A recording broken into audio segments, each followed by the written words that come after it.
দূরে সর দূরে। বিসমিল্লাহির রহমানির রহিম।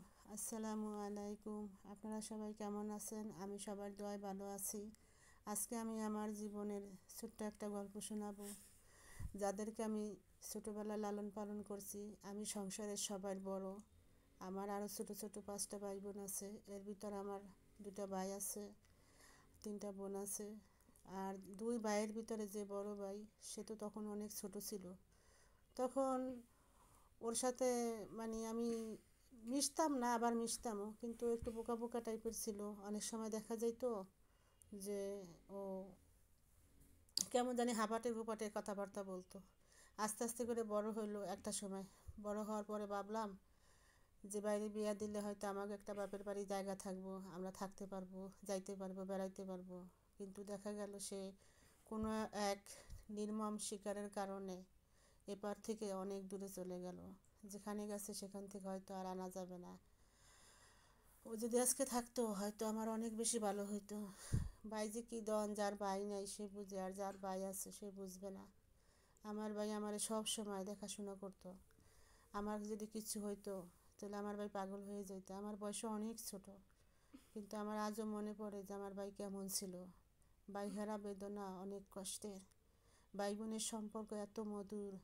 ওরা আমার সবসময় নিজের গার্জিয়ানের মতন মনে করতো। ভাবতো যে বাবা মার পরে নাকি বড় ভাই বড় বোন অভিভাবক হয় সংসারের। আর সবসময় আমার কাছে সব কিছু লুক আফটার করতো, আমারই সব কিছু জিগাইতো। আর আমি ভাবতাম যে আমার ভাই বোনের আছে, আমি আছি, ভাই বোন না থাকলে আমিও নাই, এরকম একটা সময় আমাদের গেছে। কিন্তু আজকে ভাই নেই বলে কিছুই দুনিয়াতে নাই। বাবার বাড়ি যাওয়া বন্ধ। কোথায় যাব? বোনদের বিয়ে হয়ে গেছে, ভাই তো আর দুনিয়াতে নাই, বাবা মা বুড়ো হয়ে গেছে। এখন ওদিকে আর যাওয়া হয় না।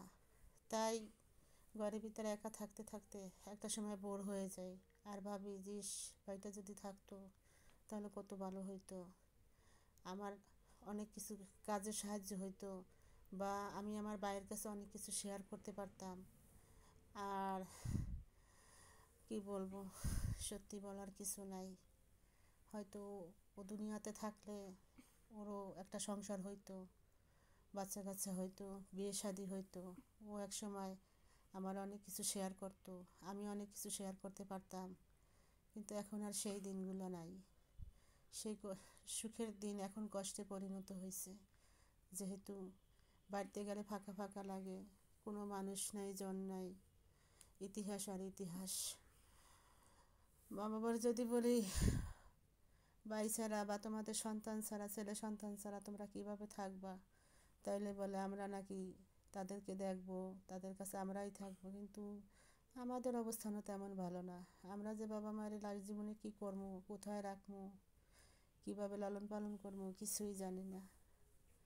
আর আজকে বাড়িটা যদি থাকতো, লেবারগিরি করেও যদি খাওয়াইতো, তারপর তো বাবা মারে দেখতে পারতো। আমার বাবা মারে দেখার মতন কোনো মানুষ নাই। তাই মাঝে মাঝে মনে হয় কিভাবে আমার বাবা মার জীবন যাবে, ওদেরকে কেডা দেখবে। আমার একটা ছোটো ভাই আছে, বোবা, প্রতিবন্ধী। সে কোথায় থাকবে, কার কাছে থাকবে, অনেক চিন্তা, অনেক টেনশন। তাই আপনাদের কাছে একটু শেয়ার করলাম। আর ভাবলাম মনটা একটু ফ্রেশ করি। এখনও লুকিয়ে লুকিয়ে কান্দি, চোখের পাতার পানিগুলো ঝরে। হয়তো কেউ দেখে না। যখন মনে পড়ে তখন অনেক বেশি খারাপ লাগে। যে আগে কত কড়া লাগতো দরজায় এসে, আপা দরজা খোলো। কিন্তু আজকে আর সেই কথাটা বলার মতন কেউ রইল না। খুদা হাফেজ।